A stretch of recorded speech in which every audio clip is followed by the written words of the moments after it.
역동적으로 살아가는 40대 초반의 분을 만났습니다. 여성분입니다. 그분이 제게 한 이야기를 여러분들이 한번 전해드리도록 하겠습니다. 제가 그동안 직장을 3번 옮겼습니다. 첫 번째는 공기업, 두 번째는 행사 관련 컨설팅 회사, 그리고 제 사업, 이렇게 3번을 제가 옮겨 다닌 것이죠. 처음에 공기업에서 제가 직장을 옮길 때 많은 사람들이 왜 이렇게 편하고 좋은 직장을 옮기냐, 이렇게 제게 질책이나 비난을 많이 했죠. 그러나 지금은 모든 분들이 제가 옳았다는 그런 부분에 대해서 동의를 하게 됩니다.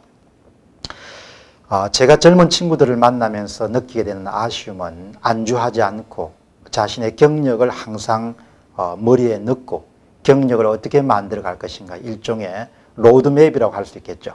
그 부분을 갖고 살아가는 젊은이가 적다는 점입니다. 개인적으로 큰 문제가 되는 일인데도 불구하고 그렇게 심각하게 경력을 어떻게 관리해 나갈 것인가 고민하며 살아가는 젊은이가 적다는 부분이 저는 놀라울 따름입니다. 자, 이런 이야기를 들었을 때 여러분들은 어떤 생각을 하게 됩니까? 특히 여러분들은 나름대로 정확한 경력의 로드맵을 갖고 계십니까?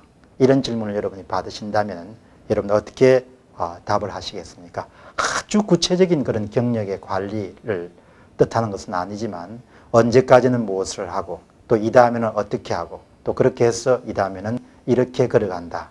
이런 부분들을 여러분이 반드시 머리에 염두에 두시고 여러분의 직장 생활을 해 나가셔야 되지 않겠느냐, 그렇게 생각합니다.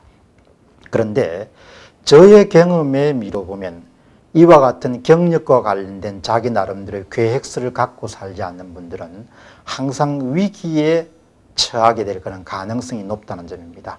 위기는 대개 어떻게 오는가 하니까 주변에 그 사람의 능력을 높게 산 아는 분들이 갑자기 이직을 권하거나 또 약간의 봉급을 더 주는 장소로 옮기거나 아니면 전혀 모르는 그런 스카우트한 그런 관련된 회사에서 그분을 다른 곳으로 건류를 하거나 이런 선택할 수 있는 기회가 주어졌을 때 큰 고민 없이 큰 생각 없이 그냥 선뜻 옮겨버릴 수 있는 그런 가능성이 높다는 이야기입니다. 대부분의 그런 경우에는 후회가 곧바로 따라오게 되죠.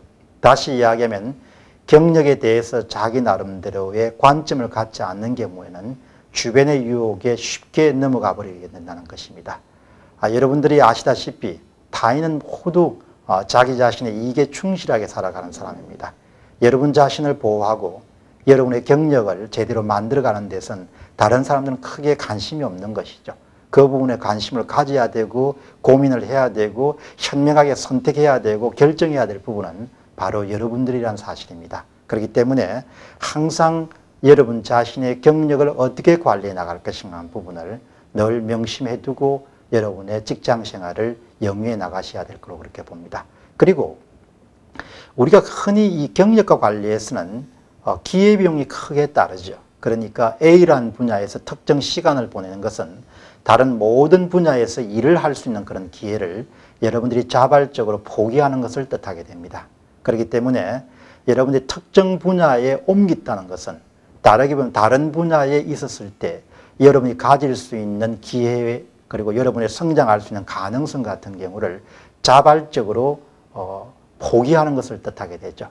그렇기 때문에 여러분들이 경력을 옮겨 다니실 때는 항상 신중하시고 항상 주의 깊은 그런 관심을 가지시고 대하셔야 됩니다.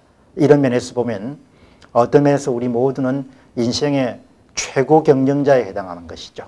우리의 한정된 시간과 에너지를 좀 더 조직적이고 좀 더 전략적이고 좀 더 계획적으로 배분해 나가는 것은 모든 투자자들에게 대단히 중요한 사실입니다. 이런 투자는 필히 주식이나 채권이나 땅을 사는 것뿐만 아니고 여러분의 인생과 같이 아주 소중한 젊은 날을 투자한다는 면에서 경력 관리에 대한 명확한 지침 내지 계획을 갖고 살아가는 것은 어느 모든 사람들에게서 어느 분야에서 일을 하든지 간에 중요한 사실이라고 그렇게 봅니다.